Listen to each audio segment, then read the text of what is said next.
It's a great honour to receive the Kyoto Prize for Basic Sciences for 2017 in the field of biological sciences.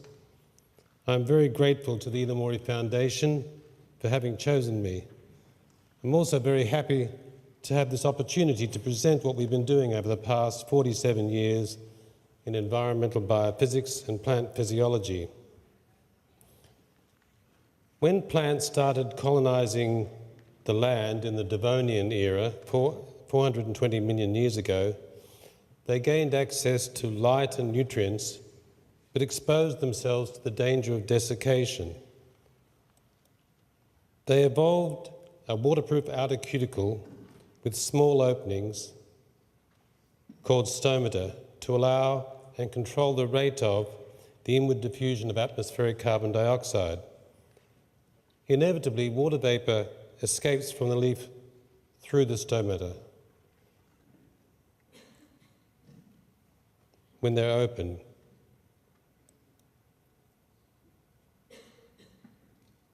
This introduces a fundamental dilemma for plants: how to organise the stomatal opening in such a way that somehow carbon dioxide uptake is maximal, but water loss is minimal. This dilemma, and the ways in which plants have solved it, is fundamental to plant success and is a basic feature determining ecosystem organisation and agricultural crop yield. But first, my own origins and evolution as a plant scientist. I was born in 1947 in Hobart, the capital of Tasmania, the island state to the south of Australia. And yes, that makes me the first Kyoto Prize winner in Oceania. My mother was a primary school teacher until I was born, and my father was studying agricultural science. This involved us moving between Hobart, Melbourne, and Horsham in Western Victoria. After graduating, my father became an agricultural extension agent in the Huon Valley, south of Hobart, taking scientific developments to farmers and presumably informing the scientists of successful initiatives by the farmers. Both my parents had grown up on the land, that is to say, on farms. Mum's father was a contractor doing chaff cutting, grain grading and so on. He owned various machines and sometimes employed a number of people to help operate them. He owned a couple of traction engines, steam-powered, with a stone crushing plant and a harvester and a chaff cutter. There was an oat drum and a wheat drum. On Dad's side, his father often had to leave home during the 1930s depression to work in tin mines or run a general store at a remote mining site, leaving my grandmother and Dad and his three brothers to run the small farm. Dad left school in 7th grade, and it was only thanks to rehabilitation opportunities after World War II that he was able to finish high school and gain admission to university. In about 1951, we moved from Hobart to Burnie on Tasmania's northwest coast. Dad was the district agricultural officer. We had a green Vauxhall Velox car, probably a 1948 model, that was used also to visit farmers in the region. Dad carried bags of superphosphate and molybdenum in the boot of the car, as molybdenum, although a trace element, was a common soil deficiency at the time in the old Australian soils. Sometimes he'd be given bags of spuds, potatoes, by grateful farmers. My first brother David was born in 1952. Some weekends or holidays we would visit our relatives on nearby farms. Dad took a job in the Commonwealth Scientific and Industrial Research Organisation, CSIRO, in Melbourne in 1956, just in time for the Olympic Games and the arrival of black and white television. We became very suburban. Then in 1958, Dad received scholarships to study at Cornell University in Ithaca, New York State, for a master's and then a doctorate in education. After 2.5 years in We returned to Melbourne in 1960 with broadened horizons. I went to McKinnon High School in 1961, where I met Richard Richards. Here today, more later. I won a scholarship to a private school, Wesley College, which funded me for 4 years. As a child, I often had asthma, particularly in the spring, and when I was 14, I was confined to bed for a week. My father had just returned from a working trip to the United States and gave me a text on biology, saying that biophysics was the new exciting discipline, emerging discipline, analogous to biochemistry. Apart from it being an application of physics to biology, we knew little about it. In retrospect, it could just as easily have meant the application of biology to physics. The novelty appealed to me, and I read the text with interest. Dad sought advice from Ralph Slatcher, then a leading CSIRO scientist working on plant-water relations, and Ralph said I should do physics first and then pick up the needed biology. At the end of 1963, my mathematics master advised me to take terminal mathematics, that is, to stop mathematics, as he assessed that I had no aptitude for it. Stubbornly, I chose to do the 2 mathematics courses for those students who wanted to go on in science. The Beatles came to Melbourne for 4 days in 1964 and electrified the city with "I Saw Her Standing There," "You Can't Do That," "All My Loving," "She Loves You," "Till There Was You," "Roll Over Beethoven," "Can't Buy Me Love," "Twist and Shout," and "Long Tall Sally." The scholarship to Wesley facilitated a second-year matriculation in 1965, that is, a repeat of the final 12th grade, in which I took a couple of courses, namely social sciences, social studies and biology, outside the usual classes needed for straight physical sciences. I did well in both, and that gave me some confidence that I could return to biology after a degree in physics and mathematics. I also repeated mathematics with a different teacher.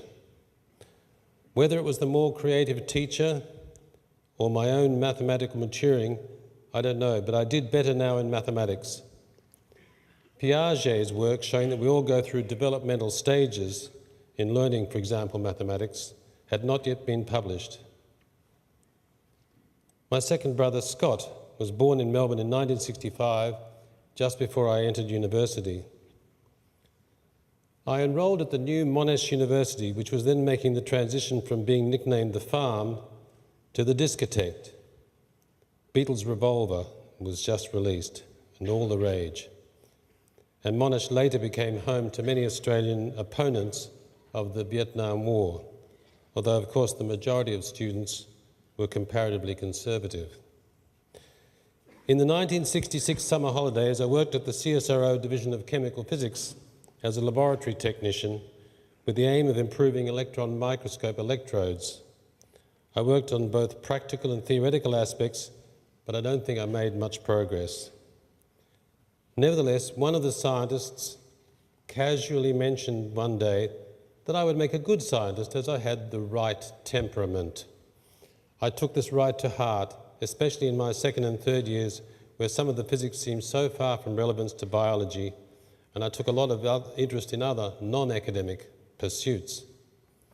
I may not have been getting the best marks, but I was going to make a good scientist, or thus I defended and protected myself. Looking back at the class as one that seemed rather less structured than, say, the theory of electricity and magnetism, but was of great value to my thinking, was led by a senior professor named Street. He wanted us to be able to make rough estimates, ballpark estimates of physical phenomena. A woman walks into a room. How long before we can smell her perfume? A tennis player hits a ball with a racket. Approximately how much do the strings bend? That way of thinking is embedded in my brain now, and I have become very quick and almost automated at mentally checking magnitudes of numbers, particularly those associated with data on photosynthesis or water use. At the end of 1967, the Beatles released Magical Mystery Tour, and my father was moved to Canberra. So after 2 years at Monash University, in 1968 I enrolled at the Australian National University for third year physics and mathematics. I was starting to yearn for the biological applications. I was struck that there were separate departments of physics and theoretical physics. This made me wonder whether theoretical biophysics would ever be a recognised field. Changing university, having to make new friends, and failing to see how all the physics would help my future biology, I did not apply myself fully and I performed poorly in the exams. I had been warned by the best students in the year that I needed to work harder. There was only one unit in which I did well, thermodynamics and statistical mechanics, which happened to be the only unit that had an open book exam. I still find thermodynamics difficult, but statistical treatments make more sense. I would get my degree, but only be allowed to continue to fourth year or honours at the Australian National University if I worked on shock tubes, the physics department research specialty at the time, but so far from biology. I saw an advertisement for honours year scholarships in biophysics at the University of Queensland, my field, and it was offering $1,500 salary for the year. This was 1969. Armstrong and Aldrin walked on the moon in July. I won one of the scholarships and thus began the real transition. We did introductory courses in plant physiology, biochemistry, and membrane biophysics. I was offered a research project to measure the humidity inside a leaf, which would have involved inserting wet and dry bulb psychrometers through a stomatal pore. When I worked out that the typical pore dimensions are a few microns, I knew from my experience welding wires for electron microscopes that the proposed project was impossible, and I changed supervisors. The research project I was given next was on bioelectricity in plants, my plant being a jungle liana. The best thing that year was that I met Professor Champ Tanner, a member of the United States National Academy of Sciences and an expert on soil physics and micrometeorology, who was on sabbatical in Queensland from Wisconsin. I was welcomed into his family by his wife Katie and 3 of his children, one of whom, Myron, is here today. I did not get first-class honours, the overall assessment being that I was a dilettante. But I did gain a PhD scholarship to join Ralph Slatcher's new Department of Environmental Biology at the Research School of Biological Sciences, part of the Institute of Advanced Studies at the Australian National University. In retrospect, I was lucky. I doubt whether I would be given the opportunity today to do a PhD without a first-class honours degree. I suspect that the opportunity came in the form of a reference letter that Champ Tanner sent to Ralph Slatcher. Champ also offered me a PhD scholarship in Madison, Wisconsin, but I wanted to return to Canberra. Nevertheless, I did learn quite a bit in my year in Brisbane. After my near miss in third year physics at Canberra, I was determined that I should spend at least 35 hours a week on biophysics, the same amount of time as other workers spent on their jobs. I tried to keep track of the amount of time I was really working and ignored time spent daydreaming, chatting, walking, eating, doing administration, not that we had much, and discovered that I was well short of 35. It was only when I immersed myself in writing the honours thesis that the numbers picked up and I made scientific progress. Another piece of 1969 luck was that one evening I snuck into a theatre halfway through a performance by a touring group of Bolshoi dancers. I was thrilled by them and next night paid for 2 tickets to take a friend.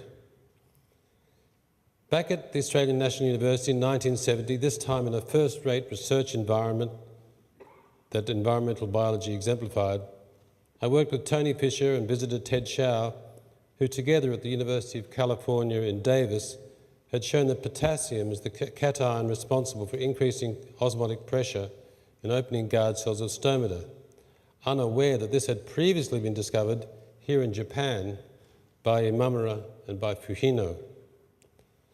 I worked with epidermal peels taken from leaves, examining the role of the subsidiary cells. Their back pressure on gut stomatal guard cells reduces the aperture of the pore. It was a nice empirical study that was never written up, but it gave me a feel for the apparent variety of orientation of the cells, their sizes, and raised questions like the role of the subsidiary cells. Ian Cowan, a physicist, became my supervisor. In my first meeting with him, he asked me what my ambition was for my PhD and for my research. I replied that I wanted to make the desert bloom. Of course, I cringe today.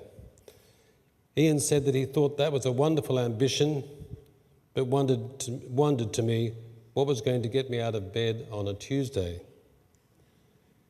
We agreed I should work on stomata, and he admonished me to know backwards the Penman-Monteith equation for evaporation rate of a canopy.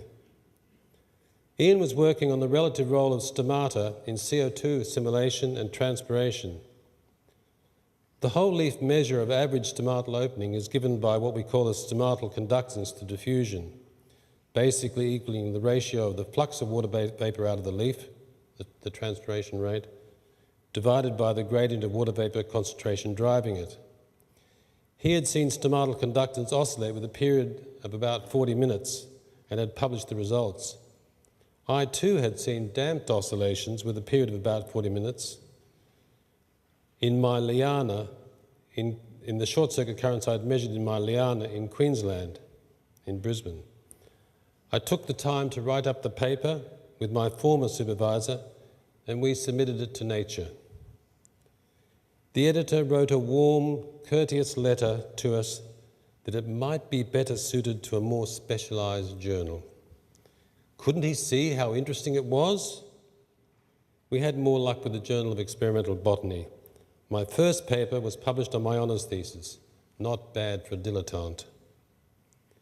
Ian was working on a model of the mechanism of stomatal oscillations and published a brilliant paper on the topic in Planta in 1972. In the same year, he also published on heat and mass transfer in the leaf boundary layer and was also busy working on the micrometeorology of grape leaves.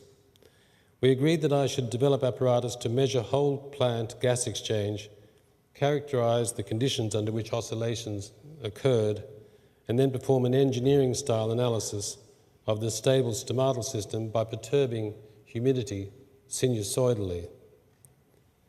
This involved working closely for months with a wonderful self-trained technician, Eric McGruddy, to build our racetrack, a closed-loop wind tunnel, where the rate of transpiration was measured by the amount of dry air that had to be injected to keep the humidity constant, and the rate of CO2 assimilation by the amount of carbon dioxide that had to be added to keep its concentration constant. I nearly killed Eric accidentally one day when I supplied electrical power to the wrong component when he was working on it. He was so experienced, thank goodness, that by habit he first touched things with the back of his hand. It just threw his hand off. "You'll never get a PhD, he often said affectionately, but thanks to him I did. Nevertheless, at one stage in 1971, I was convinced that the PhD was a lost cause. Peter Hopmans in Holland published an 86-page opus on stomatal rhythms, including nearly all the kinds of data I had been gathering. It was a disaster, I thought. But funnily enough, it prompted us to do something completely novel. Ian suggested that we try to break the feedback loop involving stomatal conductance and transpiration rate. If we had an oscillating system, could we, by modifying the humidity, wrest control of transpiration rate away from stomatal conductance, and would a constant transpiration rate then cause the stomatal conductance to stabilise? It was a tough thing to achieve experimentally, but it worked. I always tell that story to students and postdocs. When you're scooped, it saves you time for writing up what others are already working on and forces you to be more creative. Looking at the data again, I wonder whether a diurnal rhythm may have worked in our favour. The The experiment needs repeating. I did examine the responses of cotton stomata to sinusoidal perturbations of humidity and of carbon dioxide. In writing up the thesis, I speculated in a primitive way about optimal stomatal behaviour. If stomatal conductance were optimal, then I argued that the positive benefit in terms of increased carbon dioxide assimilation, if stomata were to open slightly, must be somehow balanced by a negative benefit, or cost, of increased evaporation rate. So if P is the positive benefit, P times the change in assimilation should be N times N's the negative cost, should be N times the change in transpiration rate. And I briefly looked at some of the implications of this. Ian said he didn't really follow the argument, which was a real worry to me, as he was the smartest person I'd ever met, but that I should keep it in the thesis. The latter was submitted and finally passed in May 1973. In parallel with all this science, I had an unusual hobby. After seeing the Bolshoi in Brisbane and returning to Canberra, I started learning classical ballet in 1970, at the same time as I started my PhD. I made great friends, one of whom, Brian Smith, is here today. Actually, I'm not lifting Brian. We danced in a lot of shows together, and then Brian left and eventually joined the French Foreign Legion. I started a dance group at the university called the National University Dance Ensemble, or NUDE, and I organised the dance program for a festival of university arts, involving dance groups from around Australia, and performed in a mime piece myself. The combination of dance and biophysics was a good one. Before leaving for a postdoctoral position in the United States, I gave a dedicated copy of my thesis to my ballet teachers, Brian Lawrence and Janet Curran.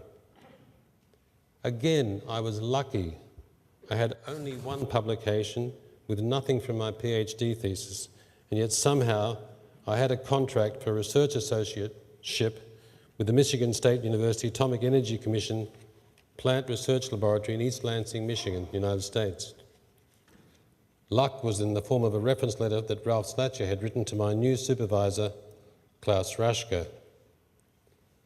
My trip to the Plant Research Lab was wonderful. Singapore, Hong Kong, Tokyo by plane, then boat from Yokohama to Nakhodka near Vladivostok, and train to Novosibirsk.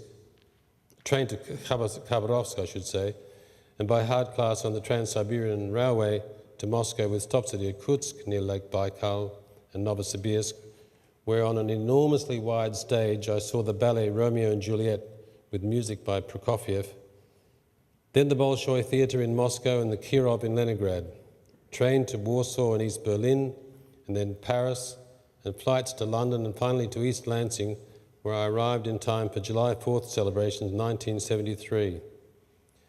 Klaus was the world leader in research on stomata and a superb experimentalist. He made me a more rounded plant physiologist. He urged me to publish my thesis as a whole under my own name, but I felt that would be unfair to Ian Cowan. Klaus was generous and gave me time to write up the work with Ian on oscillations and the feedback loop involving water relations. It was published in 1974 in Plant Physiology. My first task at the Plant Research Lab was to review experiments that Klaus had done with Joe Gale from Israel. They appeared to show that there was a mesophyll cell resistance to transpiration that was sensitive to carbon dioxide concentration. But Klaus himself was suspicious. This was not the nicest way to start our relationship, with me having to ask all sorts of skeptical questions about his experimental techniques. But Klaus's suspicions were well-founded, and after some time I discovered that the CO2 was broadening the absorption lines for water elsewhere in the infrared that we were monitoring for transpiration. In Canberra, most gas exchange data were accumulated on ink chart recorders, although we had towards the end used an EAI TR10 analog computer, which had gold connectors, one multiplier and one other non-linear element, and a patchwork of wires. Klaus gave me the job of connecting his gas exchange system to a new digital computer. I drove to San Francisco in my blue Opel GT to learn how the computer and some of its peripherals worked. When the system arrived, it was the size of 2 large filing cabinets. Klaus had paid extra for a 50% memory enhancement, and this brought us from 8 kilobytes to 12 kilobytes core. Each change to the program involved passing about a dozen paper tapes, but when it was working, it was a real boon. To be able to follow experiments in detail as they happened was much more mentally stimulating than calculating the results days later. The time in East Lansing started passing more quickly. I was promoted to a research specialist. I saw a lot of my Tanner family, this is Myron years later in the black, in Madison, and enjoyed occasional weekends in Chicago, whose art museum I loved. I danced with the MSU Orchesis group and also with the Lansing Ballet. In 1974, I went to New York City and started taking classes there for a couple of weeks, but recognized that as a dancer, I made a wonderful plant biophysicist. I was just lucky that males at that time had many more opportunities in dance than males have today, or than women had then and now. I received a letter from Ian Cowan. In an elegant manner, he had solved the problem of optimality of stomatical behaviour. He showed that for a given amount of water transpired in a day, the greatest uptake of carbon dioxide requires that the partial derivative of transpiration with respect to assimilation rate is equal to some parameter he called R prime, which he generously acknowledged in what became his 1977 opus was equivalent to the one I'd done in my PhD thesis, P over N. I was keen to get back to Canberra. I visited Australia in January of 1976 to attend the wedding of my brother David to Jean. I applied unsuccessfully for a job at CSIRO Plant Industry. Then a position as a research fellow was advertised in Ralph Slatcher's department. I managed to tie with Dave Sheriff, who had published more than my still only 2 papers, for the position, and somehow they allowed us to share the position, each fully paid, sharing 1 technician. I said goodbye to Klaus, of whom I'd become quite fond. We continued to work together via snail mail and eventually published 4 papers together in 1978. We, including his family, remained close friends, and I visited and stayed with him near Göttingen last year. He turns 90 in January 2018. The trip back to Australia in mid-1976 was via Bombay, Peking, Shanghai and Canton, using their old anglicised spellings, preceded by a month working with Ian in Würzburg in Germany, where he was on sabbatical with Professor Otto Langer, who sadly died in August, followed by a week in Greece. The Australian National University kindly paid for the time in Würzburg, I think. Ian and I worked on the optimisation, and I recognised that his argument was a simple example of the calculus of variations. My P over N and his R prime were now the Lagrange multiplier lambda. This made matters conceptually easier, and an updated version was eventually published, but again not until 1977. Since the theory depended on knowing what the rate of photosynthesis A would be if stomatal conductance were different from what it was, we had to use a mathematical model of photosynthesis. We chose that of Tony Hall. Ian modified it, but felt that it needed more work and suggested that I probably ought to do it. Once back at the ANU, I drew up plans for an automated gas exchange system like that of Klaus, where photosynthesis and transpiration could be measured separately on 2 sides of a leaf. While we waited for access to machinists and other technical support, I used a potometer, which is basically a tube connected to a plant stem, where the rate of water uptake is monitored by measuring the speed of movement of a bubble through a capillary attached to the tube. I examined the effects of the hormone abscisic acid on stomatal responses to humidity. In writing it up, I inquired about statistical tests needed to accompany the results and was told that I needed a model of the process. I developed a model, a feed-forward model, and published it without the abscisic acid data.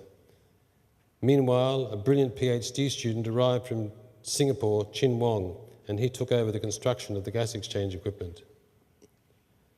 The opportunity to think more about a mathematical description of photosynthesis came when Barry Osmond, now a professor of environmental biology at ANU, that's Barry there. This is Hal Hatch, myself and Roger Gifford, and I think this is in Nagoya.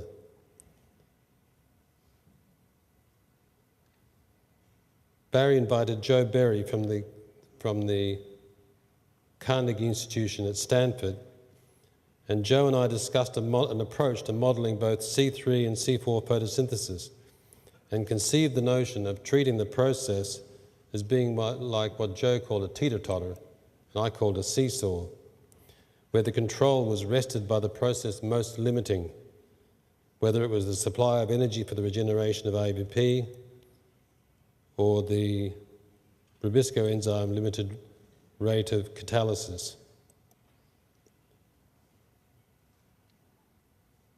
We developed stoichiometric equations for energy demand in terms of ATP based on the most recent research on photorespiration by George Lorimer, Joe, Barry, and the late Casey Wu. We numerically tested values for the resistance to diffusion of inorganic carbon from the bundle sheath back to the mesophyll. Joe presented these ideas at the 1977 Photosynthesis Congress in Reading, in the United Kingdom, and the proceedings paper was published in 1978, emphasising the C4 results, but with C3 photosynthesis embedded in the bundle sheath.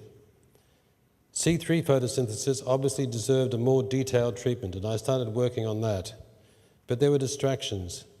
Ian said that in order to get tenure, I needed to publish on some topic in which he was not involved. I chose to investigate the exchange of ammonia between plants in the atmosphere, given the importance we gave to its flux in the photorespiratory cycle that accompanied oxygenation of ABP, rather than the famous Calvin cycle that accompanies the carboxylation of ABP. Further, Chin Wong was making beautiful measurements that suggested a message being sent from the mesophyll to stomata. We published a paper on it in Plant Physiology and another in Nature, which was a thrill. Still further, I was dancing again. And I co-founded the Canberra Dance Ensemble, which later became today's Canberra Dance Theatre. Somehow, work on the modelling of photosynthesis continued. I realised the conventional description of enzyme kinetics, which assumed that the enzyme concentration is vanishingly small compared to the Michaelis constant, could not apply in vivo to ABP carboxylase oxygenase, as the concentration of sites within the chloroplast is about 4 millimolar, while the Km for CO2 is only about 10 micromolar. I developed the appropriate theory and published it in 1979. Tony Hall visited and we discussed developments, and he surprised us by writing a manuscript and offering me co-authorship. But Joe and I wanted our own paper. We were now motivated to move faster with treatments of electron transport and its dependence on light intensity and expressions for quantum yield, compensation for it, and so on. Meanwhile, Susanna von Kammerer, a pure mathematics student, had worked for Ian as a summer student, and she decided to do a PhD. After some discussion, she set to work on relating leaf movements seen in some plant species to DDA, the optimization of stomata. The idea being that the marginal water cost of carbon gain ought to be the same, whether it be related to stomatal change or leaf angle change. However, the topic is very complex, given that a change in leaf angle changes the calculations for optimal stomatal conductance and vice versa. Susanna decided that she would like to test the predictions of our photosynthesis model, which was rather daring given that her background included little relevant experimental experience. We worked on a lot of details for submission, which we finally managed in July 1979. Months passed and we finally received a letter from Anton Lang, Klaus's boss at the Plant Research Lab, and a man I liked, saying that the paper was rejected, as it was planter policy not to publish papers with no original data. Ian, though not a co-author, wrote a letter on our behalf asking why, if it was policy, the decision took months. Eventually we resubmitted it when Anton was on leave, and the European editor accepted it, and it was published in 1980, the year John Lennon was assassinated. Later, Anton asked me to review all the modelling papers that were submitted to Planter, and I came to sympathise a little with the previous policy. The work on photosynthesis helped me to get a promotion and tenure in 1980. I had thought I was relaxed about tenure until I actually got it, and astonished myself with the relief I felt. Insecurity can be deep and irrational. The Farquhar von Kammerer and Berry paper was initially controversial. Susanna's experiments, published in 1981, supported the ideas. We published a fuller treatment in an encyclopedia of plant physiology in 1982, and then Susanna graduated and left to do a postdoctoral fellowship with Joe Berry. Tom Sharkey, who had been a technician with Klaus when I was in East Lansing, and then did a PhD with Klaus, then came to the laboratory as an active and creative postdoctoral fellow. We published an annual review article on stomata and photosynthesis. Tom went on to introduce a third kind of limitation to photosynthesis, beyond that of the activity of rubisco itself and of energy or reductant supply, and that was triose phosphate utilization limitation. If the products of photosynthesis exported from the chloroplast, that is sugar phosphates, are not used, phosphate is no longer released into the cytoplasm and the chloroplast becomes starved of phosphorus. Another theme that had been developing in my research since 1978, when Joe Berry had again visited Barry Osmond and overlapped with a visit from Marion O'Leary from Wisconsin, a chemist expert in the effects of isotopes on chemical reactions and physical-chemical properties. Marion, Joe, and I discussed isotopic discrimination during lunch breaks and listened to Marion's chemistry-related views of the processes. Joe and I grasped physiological aspects. Basically, the principle was that if gaseous diffusion through the stomata were limiting photosynthesis, the discrimination would be small, but if diffusion placed no limit, the rubisco could fractionate a lot, which, with 13 CO2 left behind, able to diffuse back out of the leaf. I saw that it was a way of roughly estimating genetic and physiological differences in both DDA and in the ratio of plant carbon gain to water loss, which we cheekily called plant water use efficiency. Our theoretical paper was published in 1982, just after an experimental test of the theory involving gas exchange experiments by Susanna von Kammerer and Marilyn Ball, another PhD student, was also published. With Roger Francie, we showed how the carbon isotopic composition of tree rings could be interpreted, and this scored another Nature publication. A postdoc, Kent Bradford, showed that mutant plants lacking abscisic acid had very open stomata and showed greater carbon isotope discrimination than the controls, supporting our theory. Applications of the abscisic acid to the mutants reduced both stomatal opening and discrimination.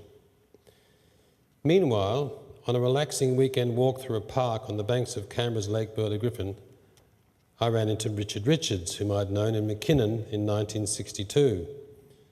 He introduced me to his wife Pauline, and both of them are here today, and their daughter Amy, and we discovered that we had professional interests in common. Richard was, and is, a wheat breeder at CSIRO. He had genotypes that had contrasting water use efficiency, measured at the pot level, and measured in 2 contrasting seasons. He had kept some leaf dry matter from the experiments, and Jacques Roxandic was able to combust them and measure the carbon isotopic composition. We plotted the results as they slowly appeared from the mass spectrometer, agreeing with theory to a fair approximation. We celebrated with champagne. There was something magical and mysterious, and hence my title to this lecture, about the link between ideas, their mathematical expression, and the material results of sowing wheat seeds, measuring the plant growth and water use and the carbon isotopic composition, and seeing them come together. We published in the Australian Journal of Plant Physiology, on whose advisory committee I was a member, in 1984, with one reviewer asking us privately why we hadn't gone to Nature. Thus began a long collaboration with Richard and his team, including Tony Condon, who did a PhD jointly with Richard and me, and Greg Grabetsky, a quantitative geneticist, as they surveyed wheat lines for variation in isotopic composition chose a line with low discrimination or high water use efficiency and back-crossed it into a commercial wheat line. The process generated a lot of interest, a lot of science, and eventually the commercial release in 2002 of the first variety bred in the program that Richard named Drysdale, after a famous Australian artist, together with a paper by Greg, Tony and Richard and myself in Crop Science. Other notable developments since 1984 included work on Patchy's tomato with Ichiro Terashima, who's here today, in 1988, the interpretation with John Lloyd of isotopologues of atmospheric carbon dioxide, involving both carbon and oxygen, published in Nature in 1993, extending the photosynthesis treatment of the crop canopy with David Dupuy in 1997, showing with Mike Roderick that evaporative demand is going down around the world, and later that over land it was because of declining wind speeds, with Josette Marle here today, showing the first gene identified as affecting transpiration efficiency and carbon isotope composition, Nature in a Nature paper 2005. With over 330 papers now published, I feel badly about not mentioning all the highlights, and hope my colleagues will forgive me. Many of these papers derive to some extent from the modelling of photosynthesis. Other people, of course, have also applied the model. For example, in crop models, it is used to predict how the canopy photosynthesis would respond to changes in the biochemical makeup of the plants. The majority of current global climate carbon models adopt some version of it. In fact, I think the Japanese and Chinese are the only ones that don't use it. This aids understanding sources and sinks of carbon dioxide. Further, Chin's empirical observation that stomatal conductance correlates with photosynthesis is used to model the surface fluxes of water and heat, solving for surface temperatures in weather forecasting models in Europe and elsewhere. We are still developing the model. With Florian Bush and Rowan Sage, we have a paper in press in Nature Plants that examines the interaction between amino acid synthesis and photorespiration, with implications for nitrogen nutrition and responses to increasing carbon dioxide concentration. Next, we plan to include a more detailed model of light absorption and electron transport, and to start to bridge the gap from modelling photosynthesis to modelling growth. Before ending, I would like to acknowledge some people who significantly influenced my science. I've already mentioned the late Ralph Slatcher's early influences. He was a source of advice for 45 years as he rose to become Australia's first chief scientist. He counselled me about dealing with government ministers, especially when I came to Kyoto in 1997 as an advisor, as a scientific advisor to the Australian delegation to the Third Conference of Parties to the United Nations Framework Convention on Climate Change. His advice to me was to make the science clear and that tricky political issues would be best handled by professional politicians. Perhaps that was an assessment of my shortcomings in that he himself was extremely astute politically. Ian Cowan influenced me scientifically more than anyone else. He was a sounding board for any new ideas I had, but had so many of his own, and was so far ahead of the field, and was such a perfectionist about publishing, that he created a fertile canopy of science for me to explore and exploit. He died recently, and I was distraught, as there are so many things outstanding that I had intended to discuss with him. The late Champ Tanner, Klaus Raschke, Joe Berry, Chin Wong, my partner Josette Mao, and our children Jean, Ella, and Etienne. Thank you, Dr. Inamori, and thank the Inamori Foundation. I thank them for this wonderful recognition and for the opportunity to talk with you all.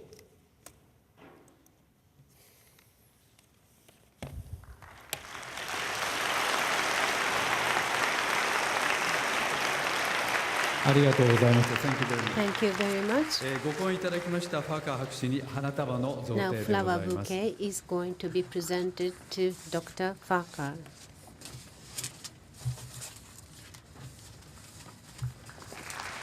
ァーカー博士、ありがとうございま Thank し you た。 very much indeed, Dr. Farquhar.